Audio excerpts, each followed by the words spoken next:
Hello there, and thank you for joining us on Journalist Hangout Sunday Special. I am Kemi Fola Adeyemo. Today on the program, 11 aspirants are in race for the APC national chairmanship. Plus, manufacturers groan shuts down production lines as they express concern that Naira may exchange for 700 Naira to the dollar by December.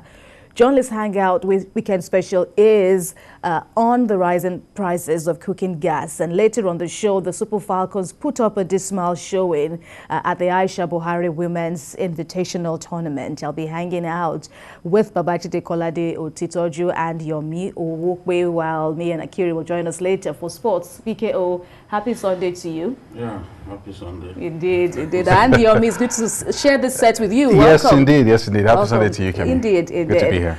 All right, if you're ready, Journalist Hangout starts now.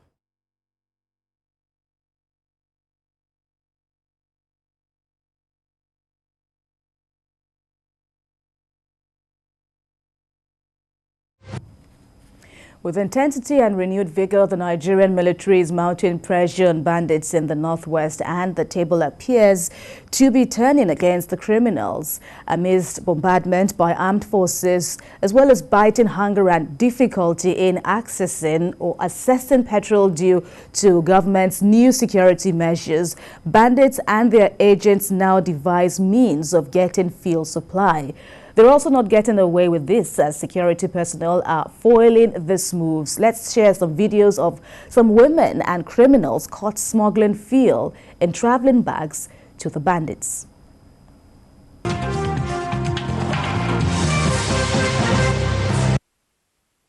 Ki fito da shi ki mu gani me a ciki. Fito da shi mu gani.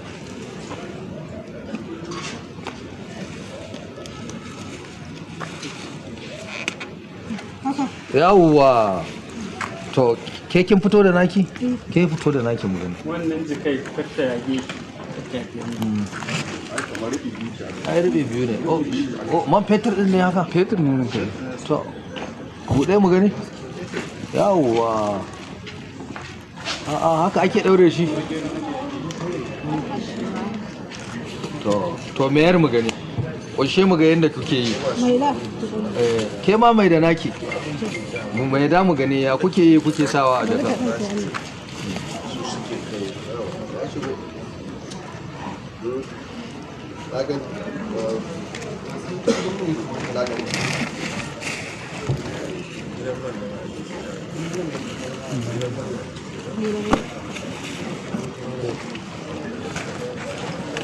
Wai.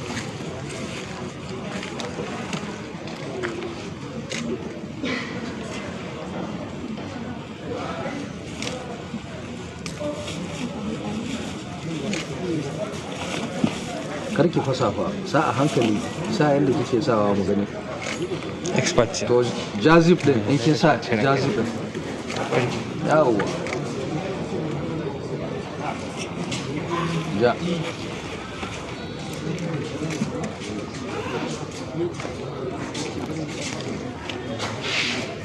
To rataya yadda kike ratayawa, in kar a kama ki, rataya an gani. A'a ba a iya rataya wannan. Me kike yi to, aka kike dauka? A'a mota da an tsaye haka ban an aje su nan bakin.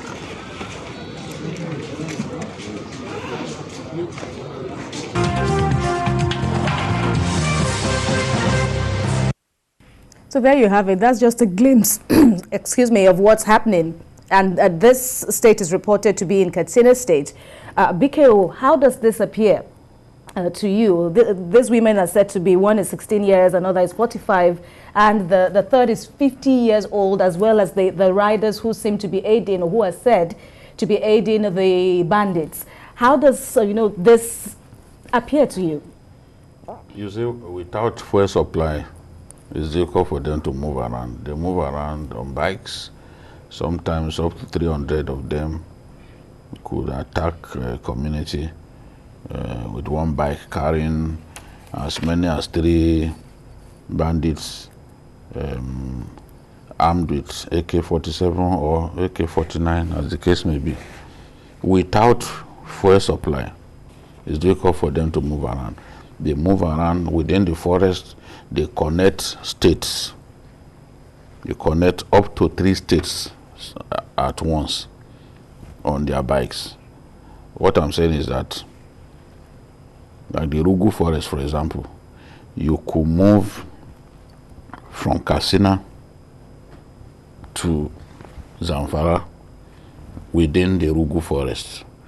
Some of those forests in northern Nigeria stretch as far as Central African Republic.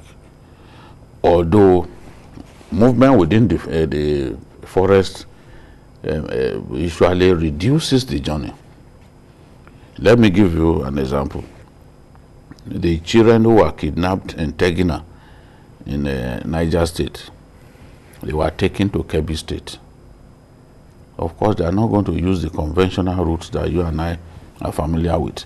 It's still within those forests that they'll be moving around. You know, there are some communities, some Niger State communities that share boundary with Kebbi State and Rijau local government in Kebbi State, Yauri, Brini, Yauri, where those children were, where those FGC students were kidnapped, is along the border with Niger State.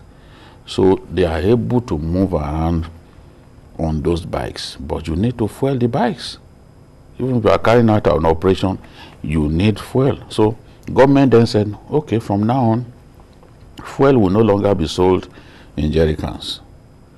So it's been tough for them to get a supply of fuel. Some people also supply them loaves of bread. Some arrests were made in Katsina, and the government says, see, if you keep supplying these undesirable elements, bread, then we will have to close down your bakery. So they are tightening the noose. They are tightening the screw on these guys, making it difficult for them to operate freely as they used to do.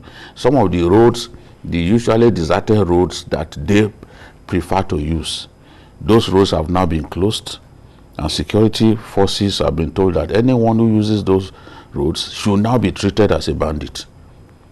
So it's tough, even if you want to take supply to them, given that those roads are now officially designated as closed. You are putting yourself in real danger of being fired at. Right. Yomi, what is it for you now? You know, looking at these videos and hearing the tales of well, supposed sympathizers. These are people who have, you know, felt the brunt of the bandits' moves, their heinous crimes. But then we get to see people who are even, you know, on their side. Yeah. Well, literally. Look, the truth is that even when you look at what happened with Boko Haram in the northeast, usually they operate with people who live within the communities. Yes, we agree that a lot of these people came from neighboring countries like, you know, Chad. Some of them came from Niger, as far as Mali. There are some who are still from those communities, and a lot of these people are related to some of the bandits. Some of them actually even also have a way of benefiting from whatever, you know, ransom the bandits get. But, you know, from what you can see, for the first time, you know, the tide is beginning to turn in favor of Nigerians and Absolutely. The Nigerian government. And, you know, now with a combination of, you know, the security forces, air raids, tightening of the noose, and, you know, the telecommunications, of course, the shutdown of telecoms Absolutely. And all of that. So all of that impact is really, really beginning to put a strain on the bandits, and we're beginning to see that victory can actually be in sight for the first time in a long time. Right. In the northeast. But gentlemen, what about the impact now of you know, all these security measures on the ordinary residents in the northwest now, in states like this? Do you see it as a sustainable agenda by the government and the security forces, notwithstanding the impact, the negative impact it might have on other users? Of course, it's having a negative impact on the people. That is why I advise that this military campaign should be swift, should be really decisive, and get us to the root of this whole problem, up to the point that we can say, yes, there is victory in sight. if the clamp down lasts for too long, it's our people who will suffer. For example, there are markets that you close. You closed livestock markets. There are people who genuinely are in the business of selling livestock. How do those ones survive? It means that they have to choose another line of business. And this is something that some of them have done for up to 4 or 5 decades. Absolutely. Already, it's bad enough for them that they can't even, there are places where they used to go to buy livestock that they can't go to now because of insecurity. But official markets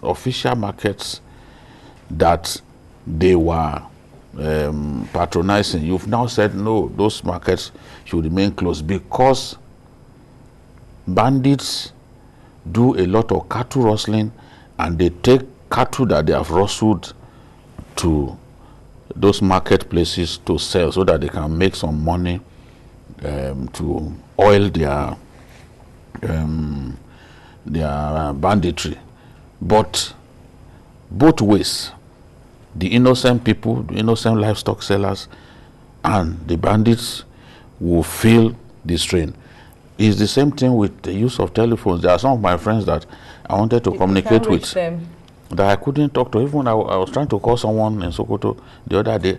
It then suddenly occurred to me that, some local governments have been, I think 14 local governments or so, including the hometown of the governor, Tambua, access to telephone. I mean, to use of telco services have been disabled. So it's, I just hope that this thing, we can end decisive victory quickly so that our people can return to their normal lives and not suffer too much because of the activities of bandits. All right, let's move on to another talking point. This time around, we cast our spotlight on the efforts of Governor Darius Ishaku of Taraba State, whose move now is that no child should be robbed of the love and care of parents. Well, after visiting the camp where some rescued, trafficked and abandoned children are being catered for by the state government, Governor Ishaku says he will adopt more than 80 of those children after leaving office, and he said this is to ensure that their training is sustained after the expiration of his administration. Let's share the report with you as filed by TVC News Owolabi Adenusi.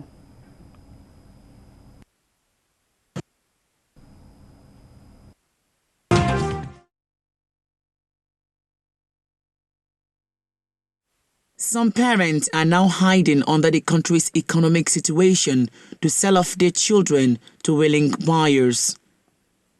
In Taraba, child trafficking has become very lucrative and many underage children have been sold. These children were sold off by their parents and guardians but were later rescued by the state government. They are trafficked babies. So we don't know their details. Very, very few of them will know their parents. Very, very few. And even them, they are not ready to come and own up because these babies are actually sold out. Governor Darius Ishaku, whose administration is strongly against child trafficking, visited the camp where they are being taken care of by the State Ministry of Women Affairs. He explained that the unscheduled visit was to ascertain reports at his disposal that they were not being properly fed. He has plans to adopt the children in order to ensure their proper training continues after the expiration of his tenure. The faith, by the grace of God, will rest on me. That's what I want to do, because I don't want to leave and leave them. So their faith, I will transfer it to myself, because I don't know what the next administration, the next person may not have the same thinking that I have. And so if I leave them here, their faith will be blank. And so their fate will be in my hands. I will live with them. The chairman of Mali local government recently told TVC News that over 80 children from his domain were rescued while on transit to an unknown destination. The first challenges I had was the kidnapping of 33 children. Just a kind of child trafficking. I was able to intervene, so I retrieved them. They are now under the care of the state government, that is under the governor of the Taraba state is taking care of them there in Jalingo. The Commissioner of Police has warned child traffickers to desist or face the full wrath of law. We are seizing this opportunity to reiterate that it is time to desist from child trafficking. Those who are engaging in this vice, the long arms of the law will soon catch up with them. These children are among the low-key ones. The whereabouts of thousands like them have been sold both within and outside the country remain unknown.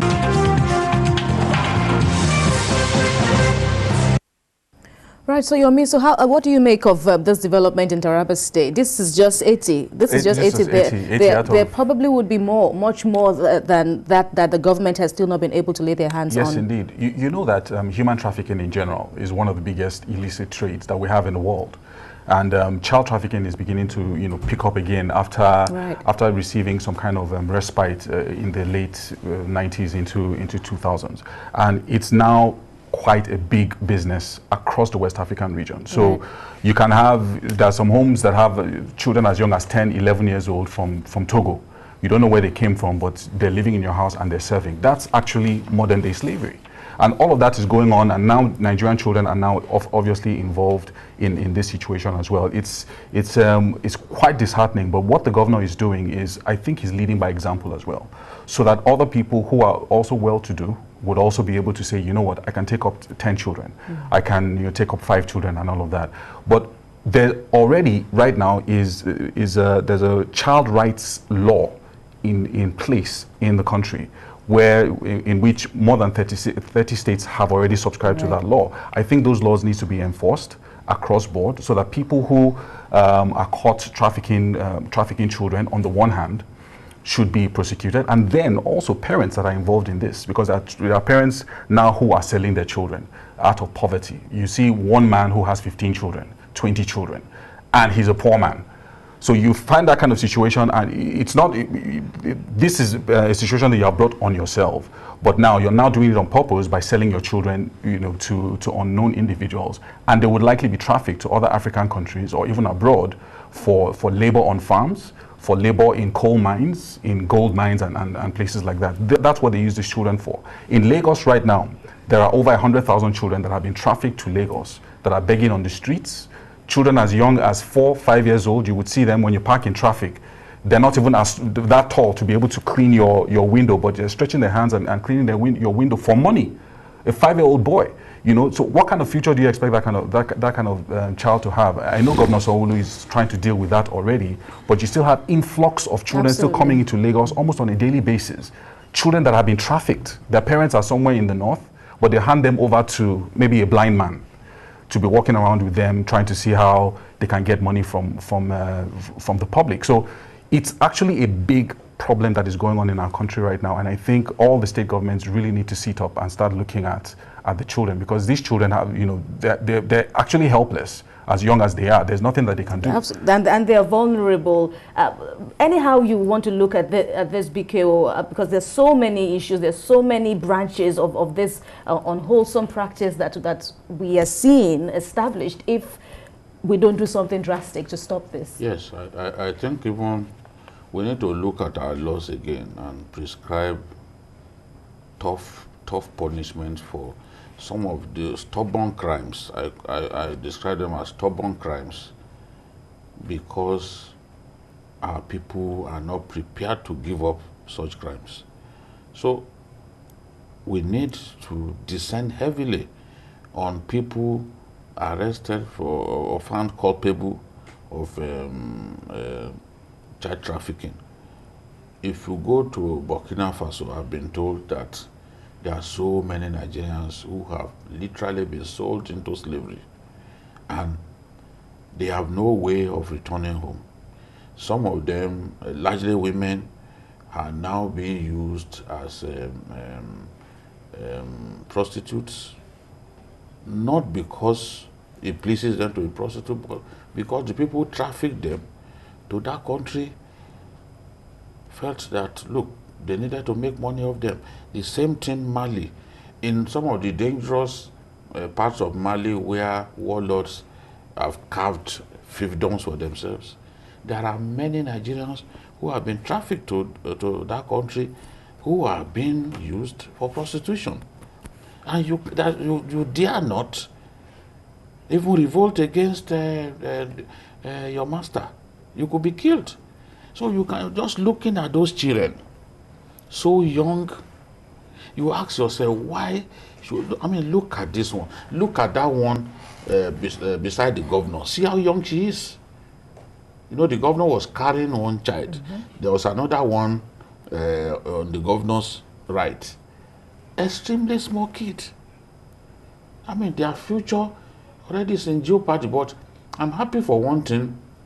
This governor knows that once he's gone, his successor may not have any plan for these ones. And he's saying, look, that he's going to adopt them and make these children his own. But how do we stop this thing? We've got to move quickly and ensure that we put an end to child trafficking in this modern age. Absolutely. All right, we will continue to monitor the situation and, bring you feelers as this development unfold. In the meantime, let's talk politics now. We see a titanic battle in the offing, and that's regarding the national chairmanship race in the All Progressives Congress, that's the APC. At the last count, 11 aspirants are jostling to become the next national chairman of the ruling party. Though the APC is yet to fix a date for its national convention, the contest for the party's leadership is already gathering momentum. But analysts are of the view that the influence of the governors, that of the legacy parties and regional agitations will play critical roles in who takes over from the caretaker chairman, that's Governor Mai Mala Buni. Well, Yomi, where do you stand as an observer in this race? It's picking up. You were asking a while ago before the show started that, what stands out from the 11 names we see is that most, if not all of them, are from a particular zone in the country. Yeah. But from that, what are the things you pick up straight away from this battle? I think unofficially, the chairmanship has been zoned to the north, but it's unofficial because now most of the aspirants to the chairmanship are from the north. But as a party, they faced quite a number of crises over the last, since the 2019 election. And everyone is going to be looking at this, whoever is going to be the chairman, to bring everyone together. So whoever is going to emerge as the chairman would have those kinds of leadership skills. It has to be someone who is able to listen to all dissenting voices within the same party, and someone who's not going to fuel dissension and also cause any kind of internal rift within the party itself. So giving voices to everyone and also adhering to those principles of democracy that are entrenched in our system, those are the kind of key things that we should be looking at for in whoever is going to emerge as the next chairman. But I think it's a good development that there is quite a number of people who are saying that they want to be chairman of the party, to lead the party in a new direction. Oh, okay. Let me pick it up from, how Yomi started. For you, BK, what kind of national chairman does the APC need at this time? Yeah, the party needs a chairman that can unite everyone around the party. A chairman that will make the party more inclusive. I will make the party a party that belongs to everyone and not just to power people within the party and godfathers. The party needs a chairman that can unite the dissenting tendencies and individuals within the party. I tell you, there are some frictions and disagreements that arose from just before the 2019 elections that have still not been resolved in the states. not even just before, some of them are as old as maybe 2016, in various states. I don't want to go into all of that now, but there are some crises in the APC that are as old as 5 years in the state chapters that have still not been resolved, despite the fact that this kind of crisis caused the party to lose some states in the 2019 governorship election. So, Mai Mala Buni has done well in terms of bringing in strong people into the party, but there's still a lot of work to do in the area of uniting party members, getting party members to begin to sing from the same hymnal, and affirming party supremacy. It is important that the party supremacy is affirmed. What we sometimes see is a situation in which the party says one thing and some powerful people within the party will do something different. They believe that they must always have their way. A party in which individuals who are strong in the states insist that they must always have their way is a party that is doomed. So while party supremacy cannot be compromised, individuals, we must find ways to unite the dissenting groups within the party so that the party can be in a position of strength to win future elections. I think that problem is something that the incoming chairman must take seriously, because I know places where those disagreements continue. I mean, and if they go into any contest with such disagreement that cost the party some states, a lot of those disagreements have still not been resolved as we speak. There are a lot of those disagreements are still unresolved. So, which means that if things continue that way, then even the next election is the chances of the party doing well in the next election are imperiled. So, yes, build on the successes that Mai Mala Buni has achieved, but you must do your best to make the ordinary APC members see the party as one for all, as one in which no matter how lowly you are within the party, you can have the feeling that you can rise to the top, you know, because the level playing field will be guaranteed for you. Well, Yomi, well, there are at least 3 factors on record that, observers, stakeholders say would, come to play and is already looming, talking about the role of the legacy parties. Some of them are speaking out now that it's their turn for them to, produce the next national chairman. There's also the formidable, governors forum. I wanted to use a particular word, but yes, I can go with governors forum. And, not forgetting, the regional agitations, playing out here. For you, what seems to be the strongest voice right now, and how much of an influence do you see, this factor, playing in the election? I mean, obviously, from all indications in Nigeria, it's the governors that finance the parties, mostly, either the governors or the former governors. So even within the APC, as you can see, the governors forum is the strongest bloc within the party right now. And also from that indication, you can see that most of the aspiring chairmen right now are former governors. So we can see that obviously that is the strongest group. But that does not mean that there can't be democracy within the party. From all indications, from all around the world, when you see a party that is very successful, there are quite a number of things that you can see that ensures that the party continues to make the kind of progress that it sees. First is ensuring that there's fairness and justice across board. So even if I'm an influential person within the party, you must also commit to fairness and justice. The second thing is to ensure that the party fulfills its promises. So when you make a campaign promise at the end of the day and you are given the reins of power or the reins of leadership, those campaign promises have to be brought to bear.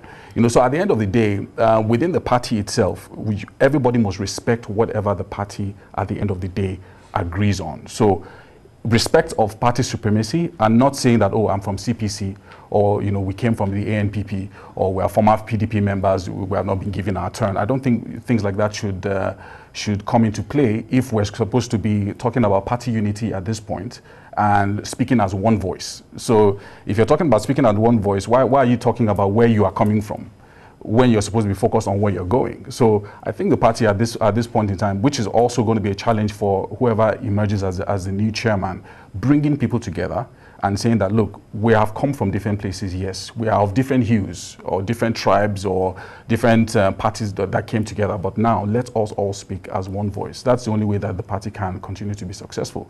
They've already incurred some losses in 2019. We wonder what's going to happen come 2023. But unity, I think, is the most important thing for them. PK, what is it for you? Which impact, do you see, or which of these groups do you see, pushing to the end to make sure that their voice is heard? This against, the overall expectation that all aspirants will be given a level playing field. If you see the pattern of the World Congresses, the party has been pushing hard to entrench the culture of consensus. I don't know whether in this national chairmanship election that they will still be able to find a consensus candidate, because the implication is when someone gets defeated and he thinks that he was not fairly defeated, they start thinking of working against the party. It's very rampant in this party, very rampant. We've seen people even move out of this party to sponsor candidates in another party. There are people who are bad losers, but one thing I know is if the process is very transparent, people will accept. The idea of simply forcing candidates on everyone is something that has to be discouraged if the party wants to be seen as a party that is meant for everyone. So looking at the people who are contesting, 5 former governors out of the 11, is going to be tough. But who do you convince to step down? Because I know they are still working on that. They believe that what will guarantee a seamless and highly successful convention is to arrive at a consensus candidate. Now, who out of these gladiators are you going to convince to step down for other people?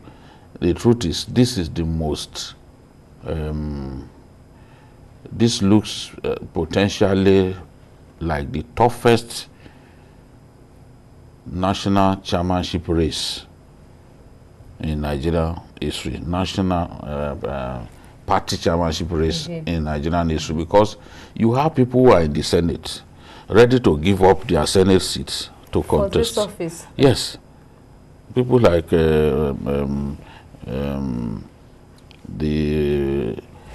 Mohammed Sani from Niger State, even Danjuma Goje is interested. You have a minister interested as well. That's former governor of Benue State. Akume is a serving minister, is interested. So people who are holding on to comfortable plum positions, willing to give it up to become national chairman. This is the first time that we are seeing this. It means that the position of national chairman of APC is increasingly becoming very, very influential and beneficial as well, especially in an electoral season. So people are interested in in becoming national chairman. And don't forget, once you become a national chairman, even the governor in your state no longer sees you as one of his subjects. In fact, because the INEC says it is the candidates that the national chairman presents to it that it will accept. National chairmen have now become more powerful. It means that if you don't want a governor in the state as the national chairman, you may refuse to present his name to INEC. So I'm saying that this time around is very competitive, and I'm surprised that serving senators are interested at Makura, serving senator, and other people too.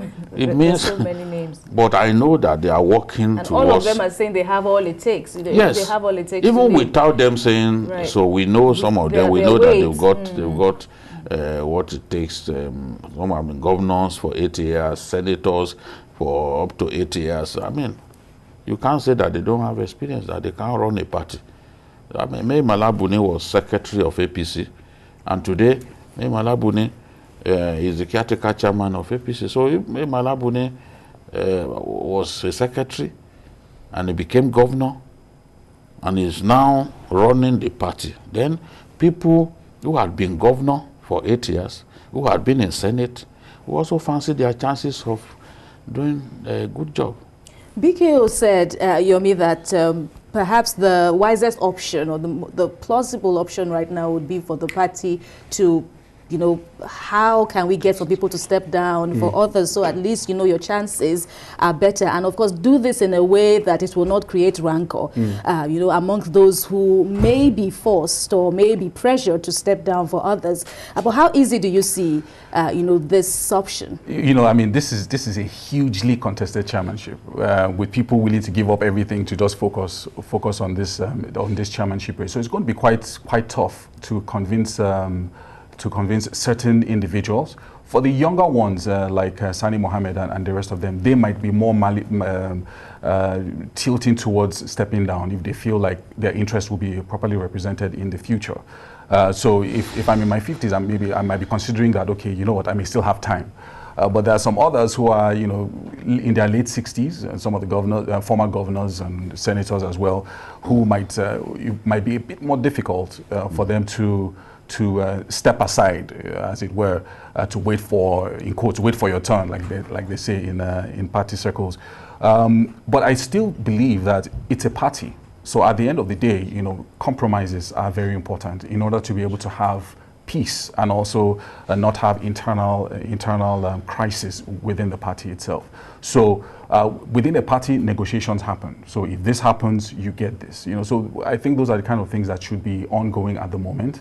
And within the caretaker committee itself, possibly they might have maybe a number of top candidates that they might want to also speak with and have a decision to see whether a consensus can happen. But it's going to be a very difficult situation.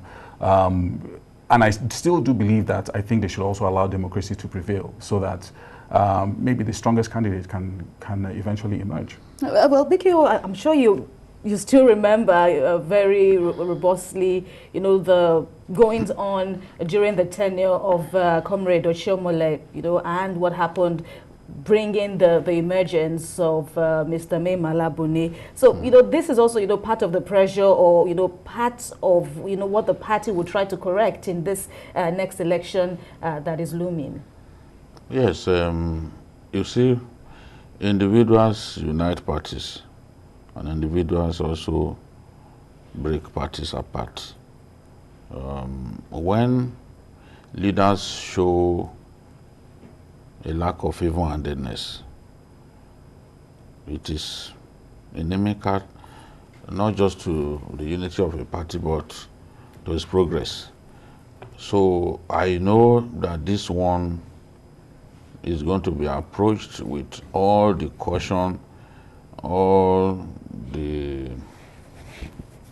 caution that it requires so that it doesn't go wrong.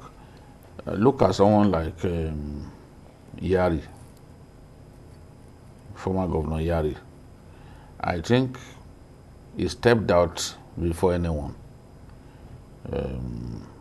He showed quickly that he wanted to become chairman of the party because they won election, but he couldn't go to the Senate because of the wholesale dismissal of everyone who won elective position by the Supreme Court because of the rancor, because of the crisis within the APC in Zamfara State. So Yari could not go to the Senate, but he threw his hat in the ring quickly. He's one of the people contesting. He had been chairman of Nigerian governors before, you know. He has leadership qualities. He thinks that he is good enough for that position. But we also have another person who had been chairman of Nigerian governors before. That's the Adamu Abdullahi, the former governor of Nasarawa State. In fact, Obasanjo used to call him Governor General. All right, BK, we have to take a break now. We'll be back to talk more about these permutations as the national chairmanship race kicks off in the APC. Please stay with us on Journalist Hangout Sunday Special.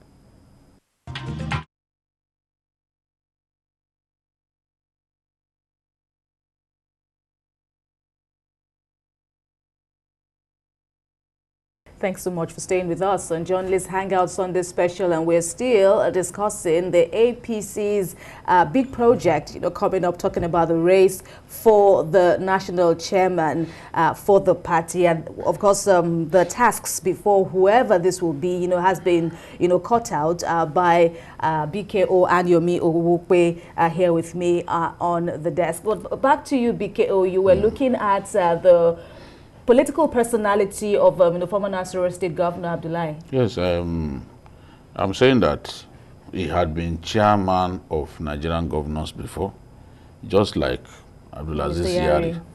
So if Yari says he's eminently qualified, Adamu too will say, oh, if you are governor of the governor of governors, I was also the governor of governors. I was the chairman of Nigerian governors. That shows you how keen this battle will be, because looking at the pedigree of all of these fellows, there is no person that you can brush aside. There is a young man in Kwara, Saliu Mustafa, one of the upwardly mobile and promising politicians from the North Central. He contested against the current governor and was illegally disqualified. Illegally? Yes, and the party apologized to him that he was illegally disqualified.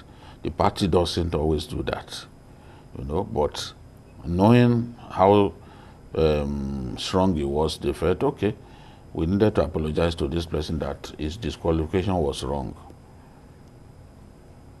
That was an injustice to him, but as a good party man, he remained with the party and still convinced his supporters to vote for the candidate of the party in Kwara. That's Abdurrahman, who later became governor. So is there. The other, the Senator Mohammed Sani, is the man who brought card reader to Nigeria.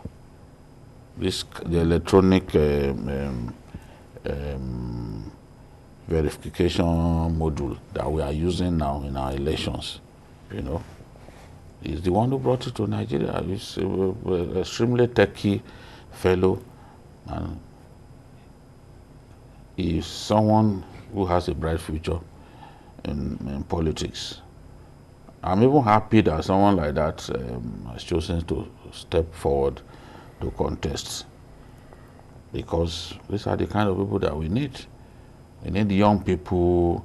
We need new faces. You get the point. I'm not saying it's the best.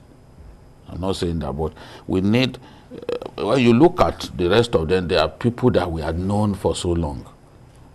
But this person comes along like a new broom, like someone that a lot of us are not familiar with, and is challenging the top guns.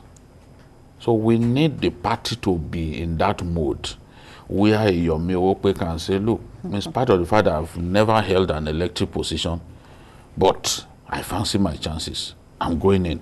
I'm sure that the level, I will get a level playing field. I'm not going to be shunted out of the race. So that's the point that we are making, and that is the sort of future that the party leaders should try to give the party. Once they can give the party that kind of future, and they embrace more young people into the party, then the future of the party will be bright. Right. Well, and I hope I can get both of you to comment on this, even though we will soon wind down this topic. But okay, let's look at statements attributed to the Director General of the Progressive Governors Forum, Dr. Salihu Lukman, who had been commenting on the chances of the party, in forthcoming elections, especially the general elections of 2023. He was talking about the entrance of Femi Fani-Kayode into the party. This move amidst the outbursts from the party itself. There were so many APC members of weight who opposed this, even though the president had opened his arms now to welcome Mr. Femi Fani-Kayode. But now the point I'm making is that Dr. Lukman has advised that party members should learn to sort out whatever differences in the party. He even went on to be quoted as saying that the greatest opposition the party has is from itself, is members from the same party. So how do you see this all playing out, in the future, even in the coming days? Look, I do believe that, like you said just now, I mean, the greatest challenge for the party is an internal challenge. But I think in Nigeria, one of the challenges we also have, why people are able to move from APC to PDP today and then next year move from PDP to the APC, is because of this issue of ideologies just blending into each other. APC is supposed to be a progressive party.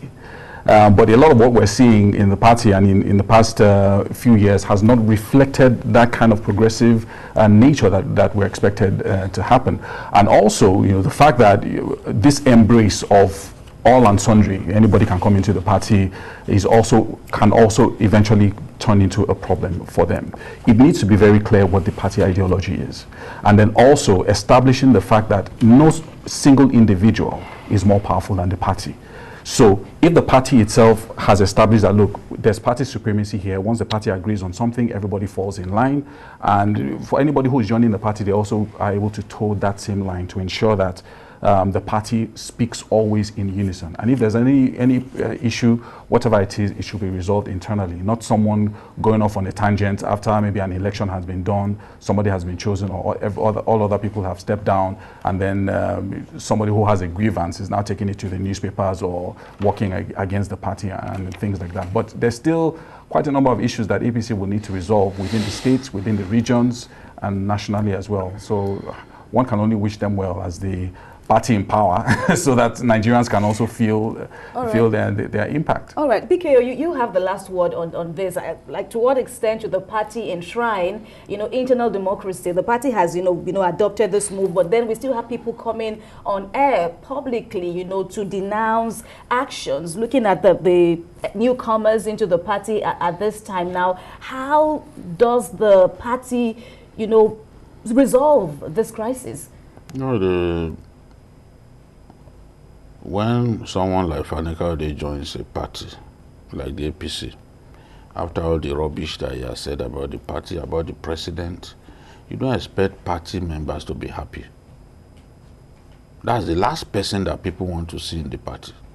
Because there was no derogatory word that he didn't use to describe the president and to describe the party. And he said that over his dead body would he join the party. Although I knew at that time that he was lying, So people can't always embrace such people. Let's tell ourselves the truth. It's not, people who are loyal to the party from the first day. A lot of them have not been rewarded in any way. And some individuals who come from another party, they don't have a history of liking the party, and then they get rewarded with plum positions and all that. So you don't expect people to be excited that Femi Fani-Kayode has come to join the party. The argument that the former governor of Lagos State made that you cannot stop robbers from getting into a church, but you cannot go to the altar. I disagree. I've seen parties refuse to allow people to join them. When Theodoji was governor of Abia State, there was nothing that Orji Kalu didn't do to join the party. He stopped him. At the ward level, he made sure that he was not registered. Despite the fact that the presidency at that time, Jonathan wanted him badly to join the party. He made sure that he couldn't join. He stopped him.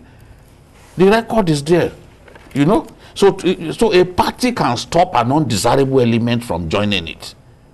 And there is history of that.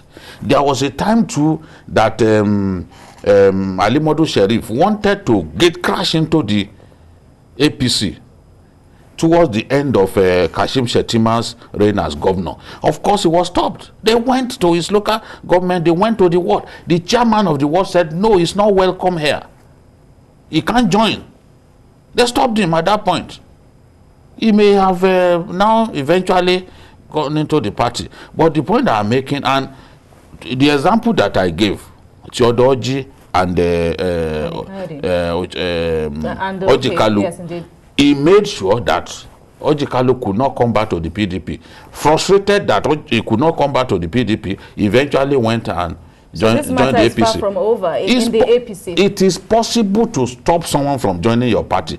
People should not believe that anybody can join the party. Armed robbers can be allowed to enter a church, but don't give them the pulpit. When armed robbers even enter a church, it's not the pulpit that they're after. They're after the money that you have collected in form of tithes and an offering. It's not your pulpit. What are they going to do with pulpit? I mean, so this is the thing. You can push someone, you can stop someone from joining your party. It's possible. The law allows it. And they should have in this case. Many people in the APC feel that should have happened. But the people who brought Fani-Kayode, they believe that if they allow him to join the party, they've taken away an irritant. Because that's what he constituted to them, always abusing them. So now with him out of the way, they have greater peace, especially on social media. Look at social media, whatever he posts, people will rush to go. People believe all kinds of nasty things. People will rush to go and like what he has posted, even if it's downright untrue. The people will go and some newspapers too will write stories out of some of the nonsense that he has said. So now with him out of the way, at least one of the people who used to terrorize the APC the most, they are now sure that he will leave them alone until, of course, he makes up his mind to go back again, because he's a serial defector. Until he makes up his mind to go back to the PDP, at least the APC will have peace. That is how some of the people who support his coming are thinking. All right, Vicky, we'll see how it all plays out indeed. All right, let's go to the economy now, where it appears there is no end in sight as Nigeria's currency, the Naira, continues its downward slide against the dollar. Well, the scarcity of the dollar is compounding the depreciation, and the effect is already telling on the economy. Manufacturers, for example, are lamenting over the scarcity of dollars with which to import raw materials, and some say they have already shut down their production lines. They also warn that if urgent steps aren't taken, the dollar may sell for between 700 Naira and 1,000 Naira before the end of the year. To what extent do you believe this, going by what we are seeing now? The Naira has depreciated more than 25% in the past 1 year, and that is almost unprecedented when you look at it by comparison with previous years or previous decades. The last time that this happened was in 2016, and this was brought on, this was what triggered the recession that happened, and of course the scarcity of raw materials, scarcity of foreign exchange, and a number of other things that happened during that time. Eventually, I think one of the things that the CBN did at that time was to make interest rates for for treasury bills very attractive to foreign investors so that they could invest in the Nigerian economy. Nobody expected COVID would happen last year. And by the time those treasury bills expired in 2019 and interest rates were brought down, those investors pulled their money back. COVID-19 happened, another recession, and that's what has brought us to where we are today. So it's a very, very big challenge. But I want to also speak to people who are speculating, because it's also quite a risky venture at this point, where the Naira has fallen so much. You know, it came up to 570 last week. But now, you know, with the interventions by the CBN, the federal government, getting loans in dollars and other things, and, you know, trying to attract foreign investors, it might actually fall and not climb to 700 like people are afraid of. Because if that happens, speculators are going to lose a lot of money. BKO, do you believe that we haven't seen the worst of it, or that it could drop, that our Naira may just gain more value? I do not see what is being done to stop the slide of the Naira. This CBN governor came in at a time when the Naira exchange for $1 at 165 Naira. And it's not been able to stop this slide. He came up with the idea of stopping the sale of dollars to BDCs. I would say that even from the first day, you shouldn't have been selling dollars to BDCs. The only way we can address this problem is if the gap between the unofficial rate and the official rate is closed. If you keep the gap as wide as it is now, the official rate is around 410. Right. And the black market rate, yes, in the cost of last week, it came to 575 in some places. You go to Kano, it will sometimes be higher down, the rate here in Lagos. If you keep the gap this wide, it is an incentive for speculators.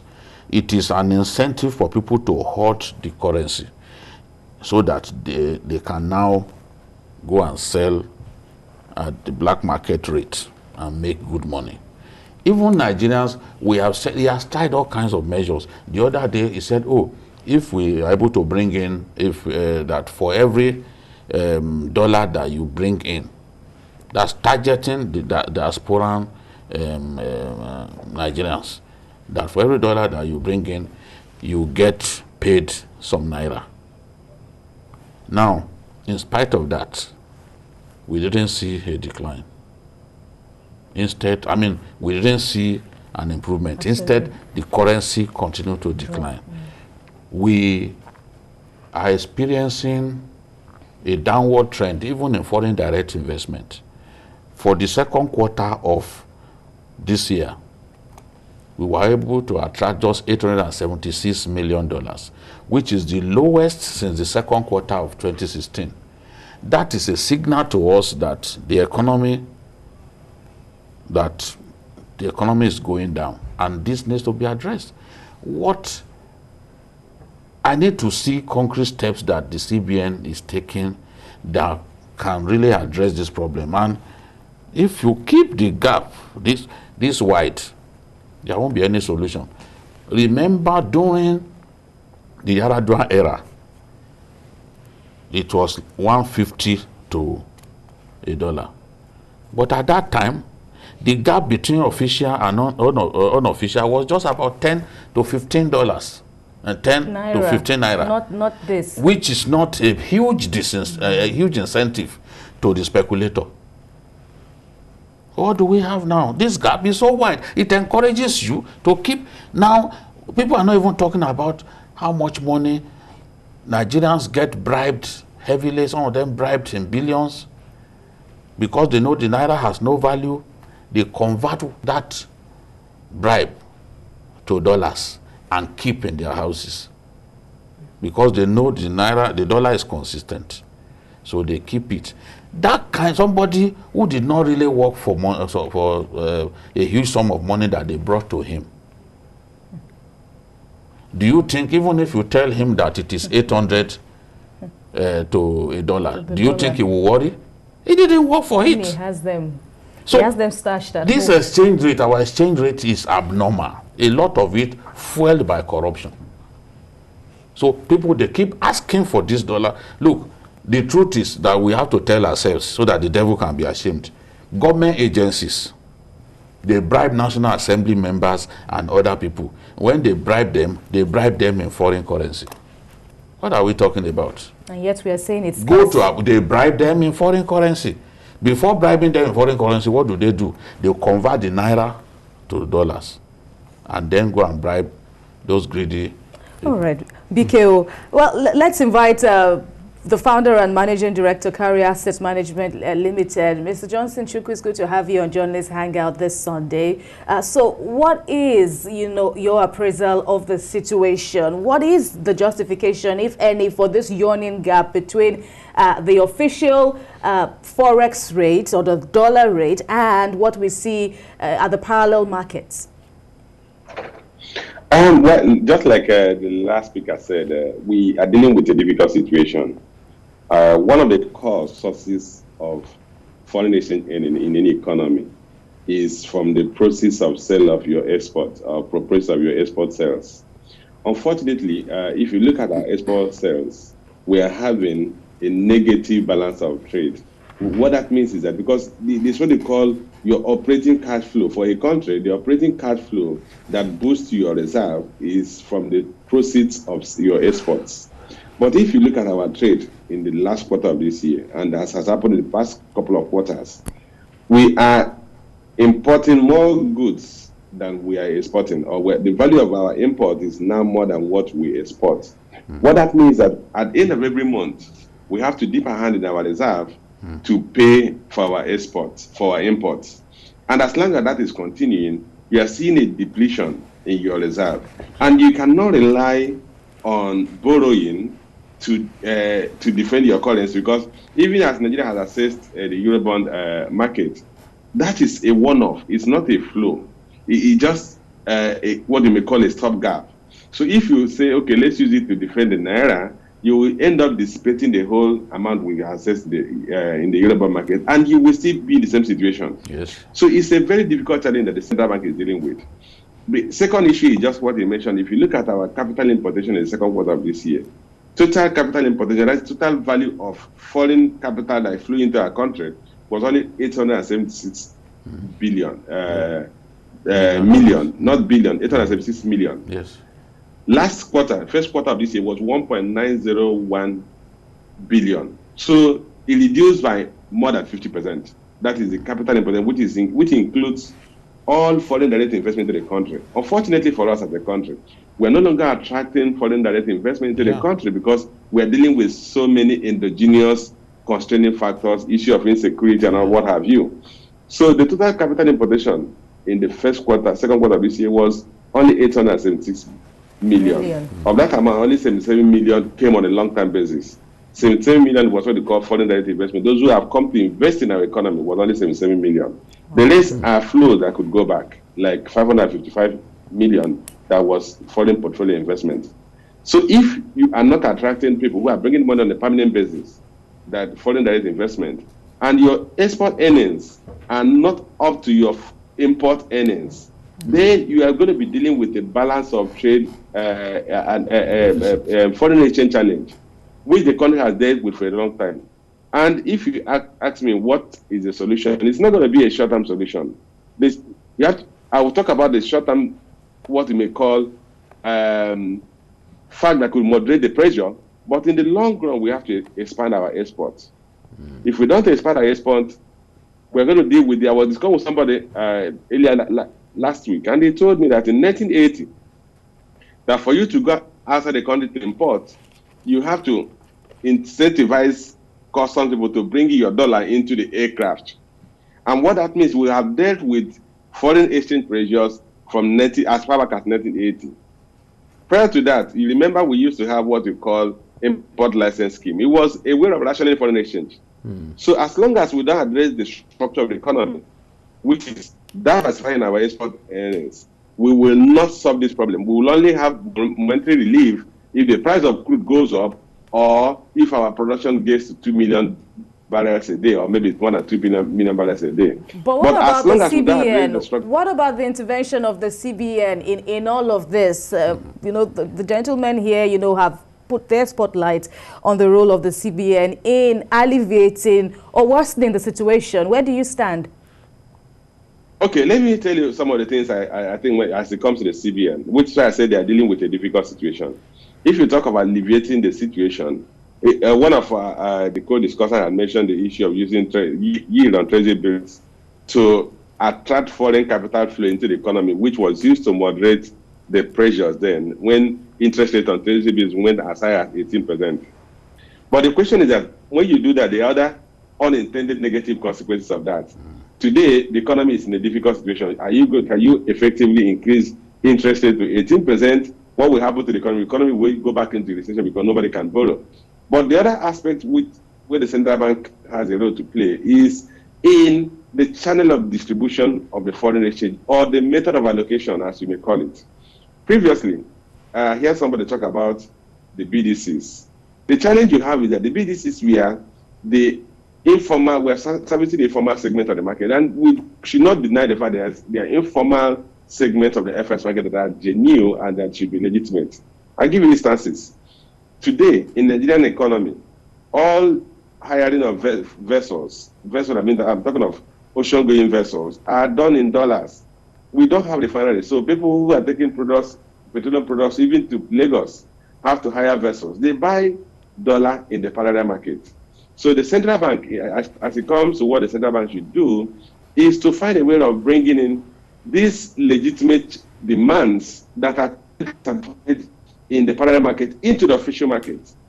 If you can bring in issues of freight on vessels and NPA charges, that the two of them alone account for more than 60% of the demand in the parallel market. If you take them into the official market and you create a fast track window that anybody who wants to hire a vessel can go to his bank and submit the invoice and get the bank to pay the shipping company, that will reduce the pressure and that will bring down the exchange rate at the parallel market, and obviously narrow the gap between the official rate and the parallel market. Yeah. And that segment, the central bank can also play a role in it. There are also traders, importers, whose import tickets or transaction tickets like $20,000, $10,000, they import from China, they import from Indonesia, they import from Vietnam, they import from India. They don't even travel out of the country. They just transfer money to their exporters, and those people will package and collude their products with other goods coming to the country. These guys cannot wait at the CBN window, go and open from M and wait for 6 months to get $20,000 or $10,000, which is their import ticket. They go to the parallel market to buy these funds. You have to find a way of creating a retail window. That there's already a retail window, but that retail window is not meeting the demands of these people because they have time is of essence to them. If the central bank can do both, we're going to take off about 80% of the demand in the parallel market, and that will bring down the exchange at the parallel market. That's what I think the central bank can do in the short term. Now, let's talk about the CBN still. Are you convinced that it is truly enjoying monopoly? I mean, autonomy? Does it really have autonomy? Can the CBN governor take decisions without the interference of political players? I think the law is very clear as it comes to the autonomy of the central bank and policy autonomy of the central bank. Ideally, the central bank governor can take any decision as it relates to monetary policies without going to consult anybody at the fiscal end or the executive arm of the government. But I'm also aware that in any society, any good society, there is always a handshake. There's always some interface, engagement between the executive arm of government and the monetary policy managers. The simple reason is you don't want to run at purpose. Not necessarily because you need to take orders from the executive arm of government, but you're not going to come up with policies that will shock the economy. In as much as the objective of the monetary policies and the fiscal policies, we need to create employment, you need to grow the economy, you need to diversify the economy. If those objectives are common among the two managers of the economy, then it's necessary that they compare notes and not necessarily take order from each other, but compare notes and say this is what should work. Because I can tell you what happens in the environment. If, for instance, the Monetary Policy Committee decides to adopt an expansionary monetary policy, and the Fiscal Authority decides to adopt contractionary fiscal policies by creating, using the budget tools, what will happen at the decision of the Monetary Policy Committee to adopt an expansionary monetary policy will be neutralized by the action of the Fiscal Authority. So whatever is the objective of that intended action will be neutralized, will be eliminated, will not be achieved. Similarly, the Fiscal Authority could say we want to grow the economy, but to grow the economy, it has to come at the cost of inflation. So they say, okay, we're going to allow for a deficit budget, which will inject into the economy and lead to faster economic growth. And the Monetary Policy Committee, their primary objective of the Monetary Policy the Monetary Authority is actually to maintain price stability, which is to control inflation. Controlling inflation is one of them, because those are among the four prices that the monetary authorities have to control. And they decide, look, our priority number one is to control the inflation. So if to control the inflation, they have to contract money supply, increase interest rates at the time when the fiscal authority is injecting liquidity through a expansionary budget, that intention of the fiscal authority will be defeated by the actions of the monetary authority. That's why the two of them need to work together, not necessarily to take order from each other. I think it happens everywhere in the world. The president will normally call the chancellor of exchequer, we call him, or the Federal Reserve chairman, for conversations on how to manage the economy more effectively, not necessarily to give them orders. But as it relates to monetary policy decisions, the central bank is legally autonomous. Mr. Chukwu, how much of a problem is it for you when you look at the level of regulation on the activities of airliners and shipping companies? You've established that there's a problem with proceeds from exports, but then these two groups, for example, are alleged not to be remitting as much as they are earning from export proceeds. How much of a problem is that for you, and how much of a solution would it be for you if these leakages are mopped up? Okay, let's look at the two segments, the two sectors you mentioned: the aviation sector and the shipping sector, subsectors. If you look at the aviation sector, Nigerian airlines are largely domestic operators. Apart from APs that has some international routes, which I think are largely inactive today, so it then means that they are not earning so much of foreign exchange from international routes. And what we are in terms of our aviation industry, we are net exporter of currency, or because we most of the airlines that actually ferry from the country to other countries are foreign airlines. So in that case, we can't be talking of remittances from those airlines, because BA or Lufthansa or whichever foreign airline will not start remitting funds to Nigeria because they are not domestic airlines. When we address the issue of routes that the airlines are taking and enforce to that Nigerian airlines have as many routes or as many destinations as foreign airlines, and those Nigerian airlines are strong enough to compete, that's when we'll be talking of, okay, they should make remittances locally back to the economy. The same thing applies in the cabotage. Most of the freight companies are not Nigerian companies. If you look at the major shipping companies, they are all foreign companies. And if you look at what the cargo that leaves the country and go outside the country, most of them are inward bound cargo, not outward bound cargo. So we do not have the shipping companies that are operating either in terms of even carrying of liquid cargo or solid cargo in form of containers. We don't have those shipping companies, so we still rely on foreign shipping companies. So when we talk of we're not getting remittances from those in the aviation industry and in the shipping industry, I wonder how we're going to have that if we don't have our local grown companies who are operating based on from Nigeria, who are flagged in Nigeria and actually taking cargoes from Nigeria to other countries and bringing cargoes to the country. All right, Mr. Johnson Chukwu, we thank you very much for your contributions on Journalists Hangout at our Sunday edition. Best regards. Thanks again. Thank you. All right, and now to another issue for discussion. On the program, an ageless poser among the Yoruba people of southwest Nigeria is whether it is befitting for the children of a meat seller to be fed bones, or those of dealers in clothing to roam the streets in tattered dresses. Well, such is becoming the case for Nigerians regarding the skyrocketing prices of cooking gas in the country. Nigerians are now groaning over the recent astronomical hike in the price of gas, despite huge reserves in the country. In this journalist hangout weekend special, dealers and users in Lagos and Abuja spoke with TVC News about their predicament at a time Nigerians are being persuaded to do away with firewood to avoid worsening global climate change.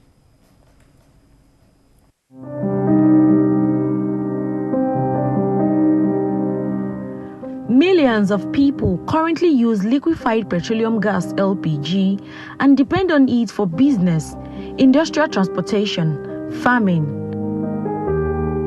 power generation, cooking, eating, and recreational purposes.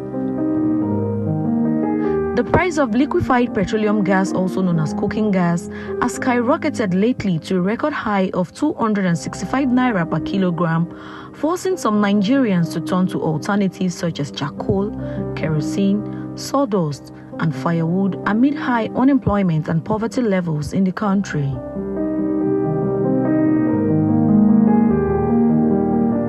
Joy Akulegua operates a local restaurant in the popular Area 11, Abuja.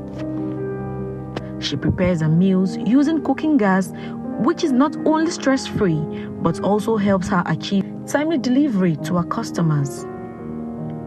But today, the story is different as she can no longer afford to cook with cooking gas.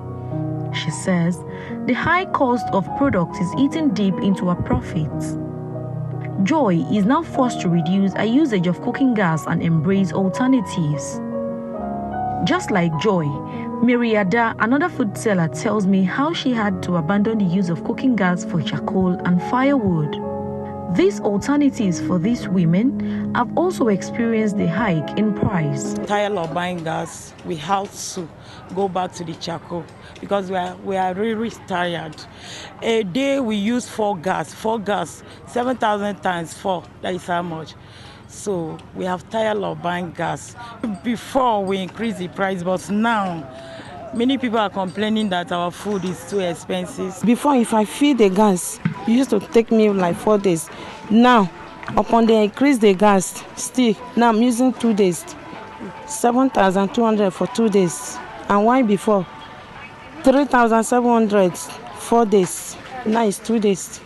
Before, we used to buy firewood 2,000 in a day, but now it's 5,000 now firewood. Charcoal bag before is 1,500, that is 3,200 for charcoal now. So it's affecting our business. With government campaign against deforestation and global warming, which leads to climate change, the use of cooking gas has gained more support over the last few years. But the gains recorded are now being eroded with the steady rise in prices. The price increase began in July 2021. As of 24th of September, a kilogram of cooking gas was sold for between 500 to 550 naira. Most gas plants and retailers in Abuja now refill 12.5 kilogram cylinder for between 7,000 and 7,200 naira, as against the 4,500 naira in June. 5 kilogram of cooking gas now goes for 2,900 naira, as against 1,700 naira in recent past, just as 3 kilogram cylinder is now filled for 1,800 naira. Gas never cost like before, like this year now. Because high, if a gas costs 4-5, I used to sell it. Yeah, like last year, 35, this 12 kg, 35 I used to sell. Almost 11 years when I said losing this place. Last time I never said gas 6,000 before, but this year we're selling gas 7,000. So in places sells 7.5.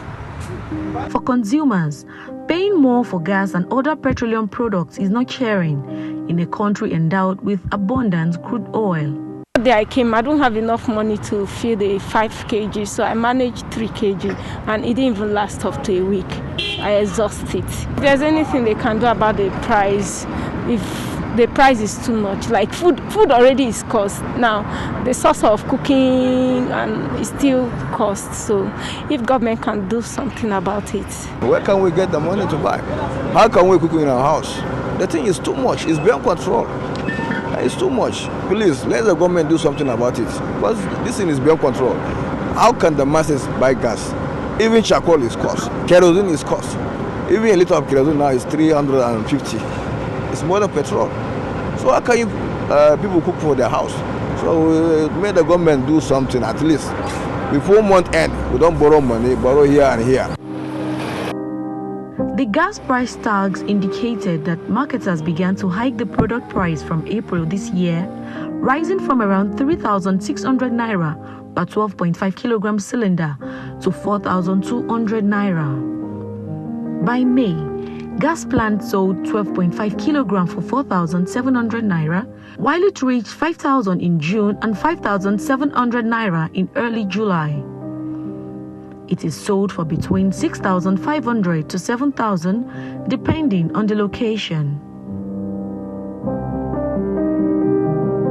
As cooking gas prices maintain an upward trend in recent months, more Nigerians, especially in the rural and semi-urban areas, are now discouraged from using gas for cooking. Despite a proven estimate of 206.53 trillion standard cubic feet of natural gas deposit in Nigeria as at June 2021, the price of cooking gas has surged higher beyond the reach of Nigerians, with 5 increases recorded in 3 months. Chinanza Okoye has been in the gas business for 5 years. She says she has never experienced this level of hike. I've not seen this kind of price since 5 years I've been in this business. And the most painful thing is many of my customers are complaining. Even most of them that buy full one, they cannot afford the money. Buying 12.5, 7K. Normally it's like 3.5, 3.8, 4,000. Even when it's 4,000, we even complain. Later I reduce to 2.8, from 3.8 to 4.5, from 4.5, 5K. And people still complain, but 7K now is too much. She explains that the hike price of gas has reduced sales and turnover. The service is very low because of the high price. We calculate our service. We do delivery. So by the time you do delivery, you calculate transport, you check the expenses, your personal expenses. You see that you're not making anything again. Because even sometimes the money you used to buy will be a problem. Because some of our customers, they do buy credits. So by the time they will not make that payment that moment, maybe like tomorrow or next month. So by the time you check all those things, there is no much profit again. This is a wholesale shop. People come in at intervals to buy liquefied petroleum gas.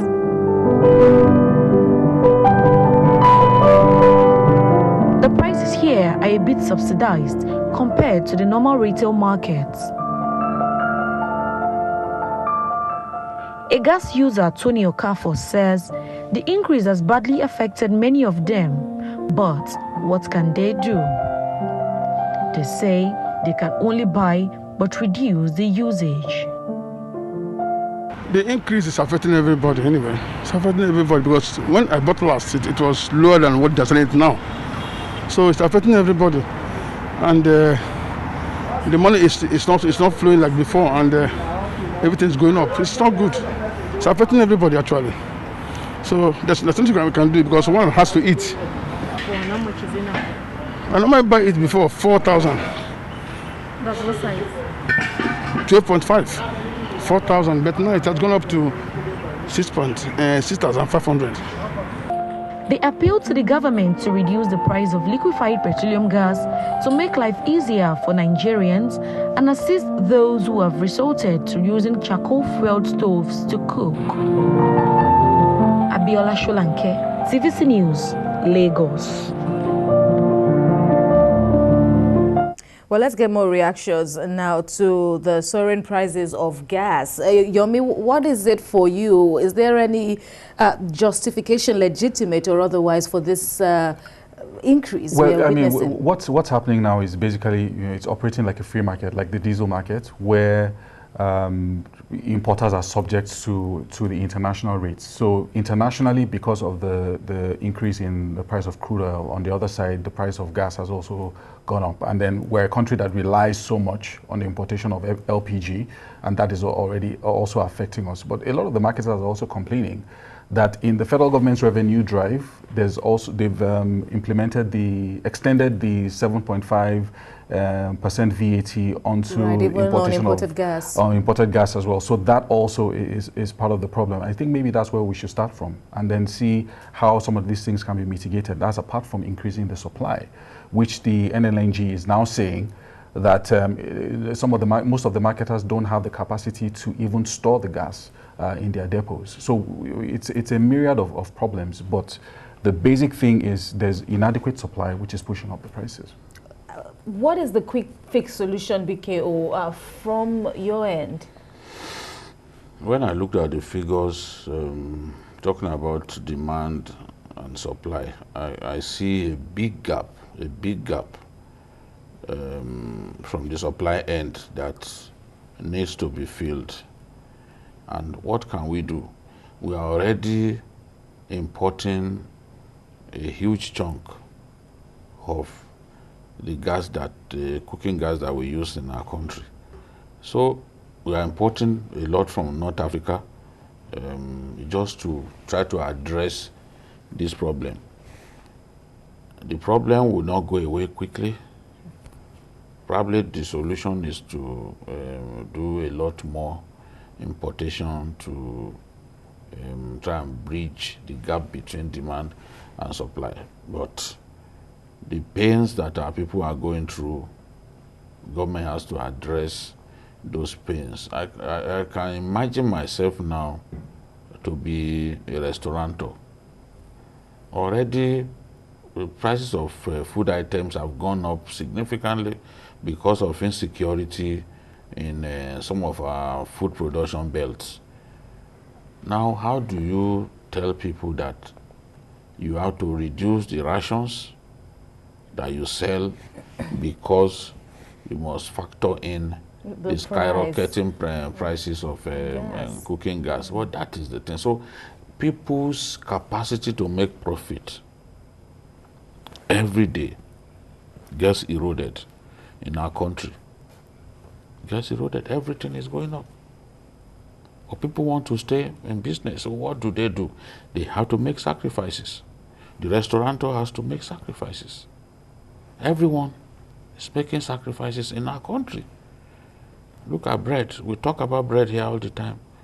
At a point less than a year ago, it was 250 naira. Now it's 650. And when your children are at home, at night they are on their phones, they are browsing, they keep nibbling at that bread that you have bought. The next day you have to buy another one. Gone. I mean, for all parents, it's what you have to live with. I just hope that government can do something to mitigate this pain that people are going through. We can't encourage people to start felling trees and opting for firewood again. It will do tremendous damage to the environment. You're right. But let's compare notes now. My colleague Helen Osamide Akins is standing by with more reactions on the increments, this alarming increments to the price of cooking gas. Hello, Helen, over to you. All right, good afternoon. Right now I'm at the popular gas station in Asokoro. And as you can see behind me, people are still trooping in to get this gas despite the hike in price. And this is because despite the hike in price, so many people cannot afford to embrace the alternative, which is the use of charcoal, firewood, and even kerosene. So despite the hike, they still have to buy it. And I have someone with me, Janet Solomon. She's with me. She's one of those kind of people that despite the price, she still have to buy it. But then it doesn't mean that the whole thing is funny. She's also complaining about the hike. Look, let's speak with her. Good afternoon, ma. Good afternoon. So, ma, Nigerians are hearing you. Tell us about the hike in price in this gas. I'm sure it's not the same way you used to buy it before. Yes, it's not the same way. Last time when I bought the gas, the cylinder, it was 500 per kg. But before then, it was even cheaper than 500. And today we are buying it more than 500 a kg. So we have no option, nothing we can do. We are still going to buy it, but it's too expensive. All right, so because of this increment, does it really affect the level, the quantity which you buy from what you do buy before? Yes, before I do buy 12 kg, but now I'm buying 5 kg. Okay, now you buy 5 kg. Yes. So what about in terms of durability? Does this gas really last for you? Like what you buy before that lasts for 1 month, does it still carry you for that 1 month? No, it does not. The one I bought last is not up to a month now. I'm coming to buy another one. What do you think is the reason for this? I don't really know. All right. Since you've been buying, did you try making efforts to ask these people you buy from what could be the reason for the hike in price? No, I don't ask. I'll just come and buy and go. All right. So, what do you think can be done to ensure that this price gets back to normal, what you used to buy before, or even cheaper? Everything is in the hands of the government because it's not easy. Many want to buy, but they can't. It's just that we have the opportunity to buy. Many want to buy, but they don't have the opportunity. They should try and help us so that the price will reduce and the quality of the gas, at least when we buy it, will last us up to a month. Thank you very much, ma'am. That was Mrs. Janet. As you can see, she's not the only one that's actually complained about the durability of this cooking gas. The fear is actually that maybe something may have caused it. What you buy before that lasts you for 1 month, it's no longer take you for 1 month, despite now that you are buying it more compared to what you buy before. Helen, what are the cooking gas dealers telling you about the situation on their hands? Well, first, BKO and Yomi have established that this is biting not just on consumers, but dealers themselves. But what is the theory from your end? So complaining because it has also affected their sales. Before, what you see a lot of people coming to buy. Those that could afford to buy a full, maybe 12.5 kg, they cannot afford to buy that anymore. They have to reduce it, maybe just buy 3.5 kg just to manage it because they can't afford to embrace the alternative. So it has also affected their sales as well. So some other people have even embraced using charcoal or kerosene completely. So those customers that come to them before, they no longer have them. So their sales has actually dropped as well. Now, for the 12.5 kg cylinder, what is the average price in Abuja currently? Okay, the price is not fixed. To some gas station, it's 7,000 naira. While some other place, they sell it for 7,200, especially those roadside sellers. So the price is not fixed, but it's still between 7,000 naira to 7,200. And this is what they buy before now, 3,500. When I spoke with one of the sellers the other time, he said he has been selling this gas for the past 11 years. He has never sold a cylinder, 12.5 kg.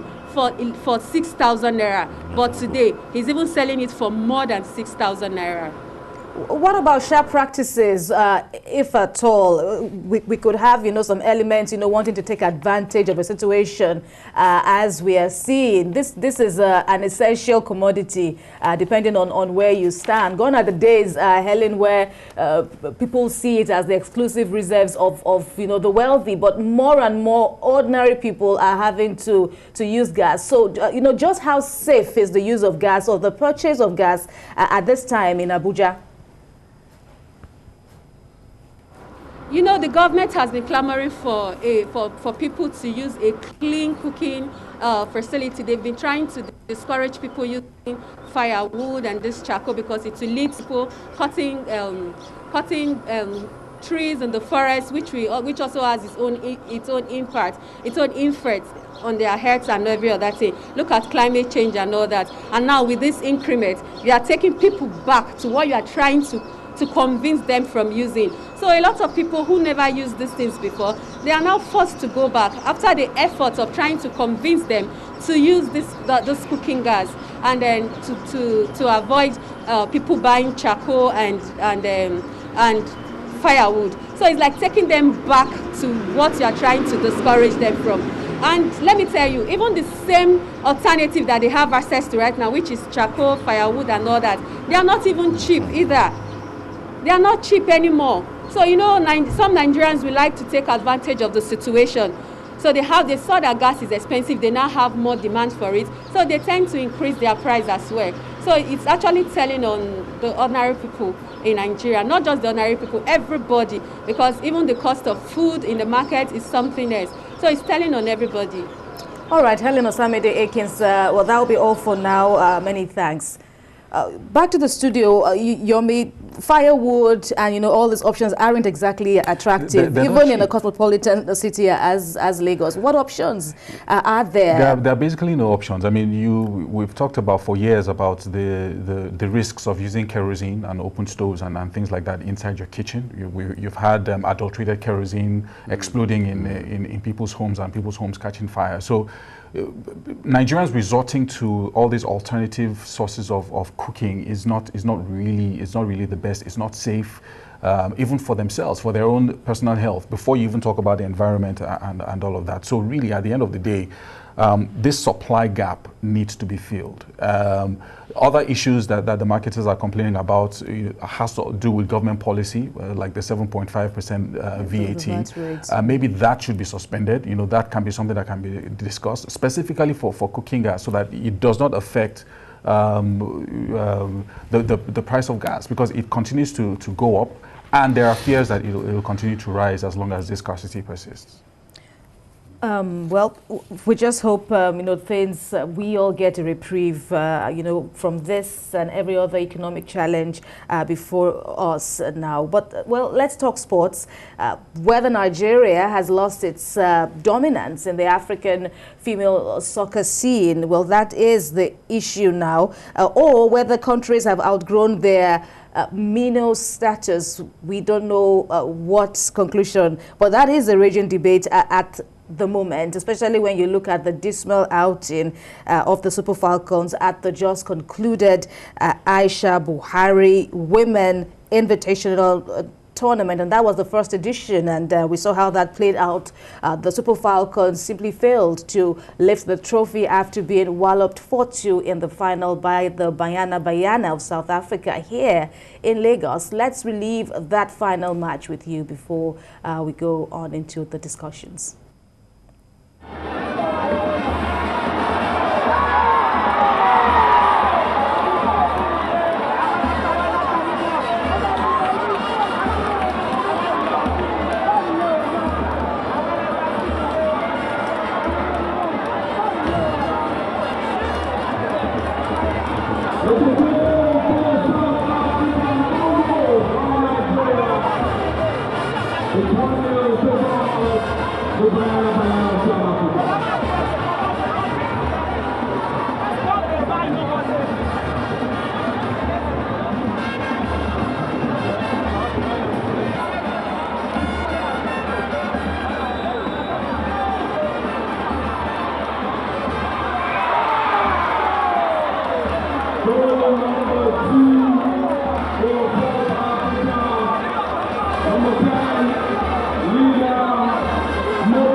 right. There you have it. We have to, stomach that loss, not just for our Falcons, but, the rest of us, who the very first time that tournament would hold here in Lagos, Nigeria hosting Lagos.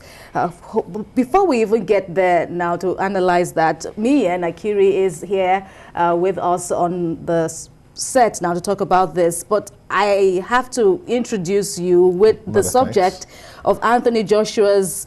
How would you place his showing last night? Embarrassing, disappointing, and it's really sad that for a heavyweight boxer of Joshua's nature, you came into that bout and you fought like there was nothing at stake. Joshua was like a baby boxer in the heavyweight category, like someone who is fighting to defend or to fight for a title for the first time. It was outboxed, it was outpunched. I felt it was outfoxed. I felt pitied on a Joshua. And unfortunately, you could see a Joshua being defensive. You're the owner of the title. You've been, and the jab were just so soft. You don't fight like that in the heavyweight. Come on. Joshua is 6 feet.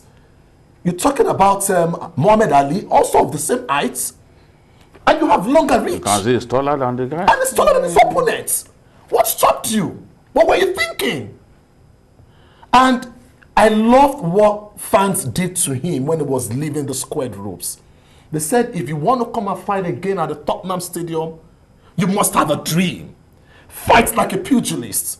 That was so soft. You don't fight like that in the heavyweight category. It would have been an embarrassing outing if Joshua had won that kind of bout in an heavyweight contest. It would have brought down the heavyweight category, to a baby level. And for Usyk, let's commend him. And he said he worked hard for it. For months, he stayed away from his family. And Usyk has been said to be one man who would give Joshua a run for his money. And Joshua never took it seriously. In fact, when they lost to Andy Ruiz Jr. in the first bout, the Joshua we saw was better off than what we saw at the Tottenham Stadium last night.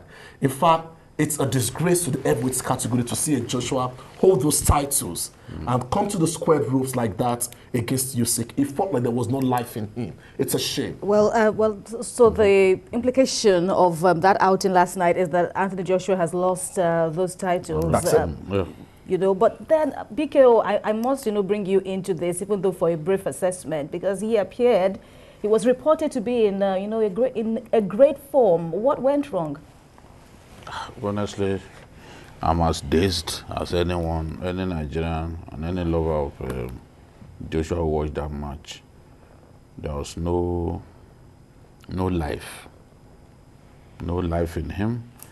And just as Mia said, he fought like he was being introduced to boxing for the first time. It was really a lusterless outing.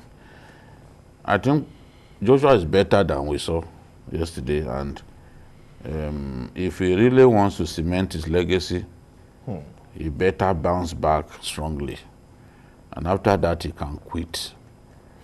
But to lose all of your titles to an unfancied, yes, the guy may have some gifts as a boxer, but nobody, he was not expected to beat Joshua. Let me just say, we were already looking beyond this bout. That's it. He wasn't expected to beat Joshua in convincing fashion. Because this was a unanimous decision, and the judges were right, because he showed greater hunger and he deserved to win. So let's just leave it at that. I'm sorry, let me just add what Usyk corner said. It's embarrassing to hear that the corner told him, don't knock him out. Don't knock him out, just continue. It was that bad. That means the corner felt they knew they could have. Joshua was starting at some point in time when he got some punches. He could have gone punch drunk in the squared ropes and he would have been on the floor like that. We're not giving a fight. Well, we hope to see Anthony Joshua, in much better form and, doing us proud. It's up to him. Doing us proud as he is known for. All right, we'll let that slide and then, talk about another showing of compatriots. This time around, the Nigerian Falcons. Much talk had been on about this Aisha Buhari tournament, and, it has ended. The victor and the losers have been established. Sadly for Nigeria. Well, sadly for Nigeria, but there are a bit of positives, to look into this tournament. I must indeed commend the First Lady, for coming out to support women's football development in Nigeria and in Africa as a whole. The countries who participated in this tournament were arguably the best you can think of in Africa. It's more like having the Africa Women's Championship, and the likes of Cameroon, Ghana, Cote d'Ivoire, Nigeria are the best you can think of. And also bringing the likes of CAF President Motsepe and also FIFA President down to Nigeria shows that, yes, we want to make a statement. But then, I am of the opinion that the failure of the Super Falcons to lift that trophy could mean that it is the end of their total dominance when it comes to women's football in Africa. And why am I saying so? In 2016, when the Falcons won the All-Con trophy, they won against Cameroon by a lone goal. In 2018, when they won against South Africa, it was on penalties in the final. But the South Africans had beaten the Falcons, in the group stages. Not taking away anything from the Falcons from the 2018 tournament. Yes, they were champions on penalties, but in most cases, penalties could go either way. And from open play, especially from what we saw on home soil, despite having the support of Nigerians, the way the South Africans played, showed that the South Africa Football Association, SAFA, is investing the right way in women's football. And the Aisha Buhari tournament has once again exposed the weakness of the Falcons. We can only give opinions. For example, let's take a look at women's football. Only a few players, at the world stage like Mata at their age are probably still holding their own. But when you rely on players who are 38 in the women's national team, you're not investing much more on talents back home in Nigeria, because there needs to be so much improvement from welfare and many more to women's football back home in Nigeria. So that was what you saw in that final match. All right. Well, I'll get back to you, because there are so many lessons from that. But BKO, when you saw that match, looking at how it all started for the Falcon side, what did you see?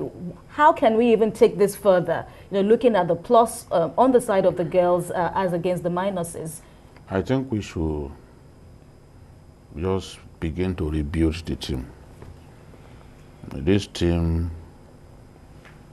cannot take Nigeria far. We must start rebuilding the team. That's what the South Africans did.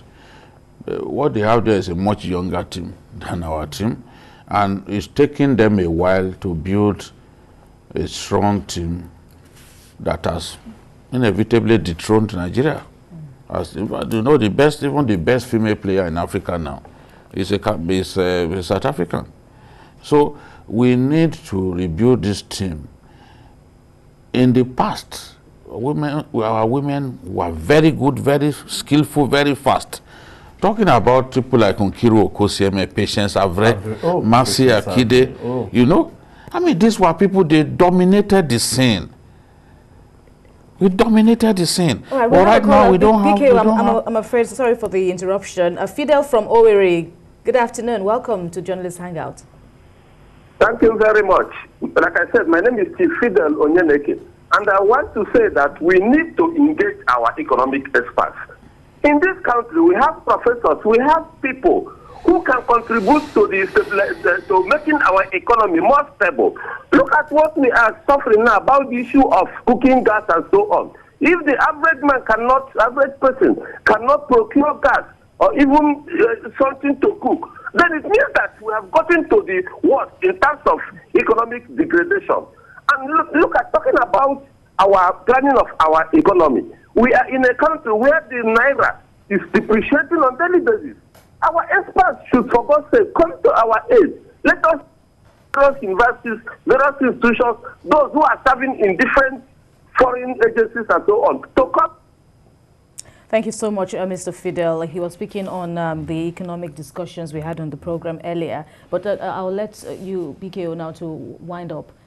Yes, I'm saying that we used to have much better quality players than this. Nkiru Okosieme, the most skillful female footballer from this continent that I've ever seen. Skillful, just like a player, a male player.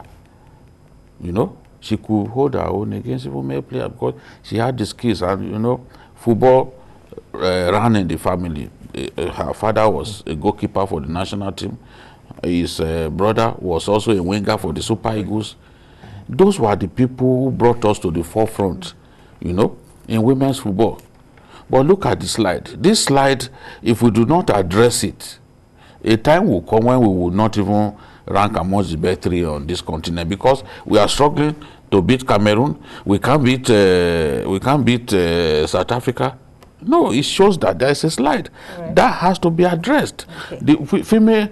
The football league has to be revived, and there should be incentives that will get people to show interest in playing female football in our country. All right, BKO. Well, with that said, 5 seconds or so for you on your last word on this. The Nigerian Football Federation should take the major blame, you know, for where we found ourselves as far as female football is concerned. Questions have been asked. Why was Amagbemi sacked in 2016? Why was she not retained? Today, we have a foreign expatriate who is managing the Super Falcons alongside the women's university team of Petersburg, the University of Petersburg. And the question is, how do you expect full commitments? You're managing a brand like the Super Falcons, you're also managing a university team. Come on, come on. We can't just bring this so low. The Falcons are the best on the continent. Fingers crossed. All right, me and Akiri, thanks a lot for your contributions on the program, Journalist Hangout. It's on this special. And of course, BKO, it's been a delight having you on the program. Yes, most elucidating indeed. Last but not the least, I must recognize Yomi Owokwe, who was on the program for the most part of the show today. And of course, you know, did us well, talking about all that he said on the program. Thanks a lot, Yomi Owokwe, for joining the program today. Well, that's at 7 on Journalist Hangout Sunday Special. Today, we thank you all for being with us all through this 2 hours plus on the program today. Don't forget that you can join us tomorrow, Monday, for the regular episode of the program at 5 p.m. and it continues all the way through to Friday. You can also watch the repeat broadcast of this episode tonight at 11:30 p.m. We are on YouTube at youtube.com/TVC News Nigeria. Thanks a lot for watching. I am Kemi Foladiemo. From all of us here, bye for now.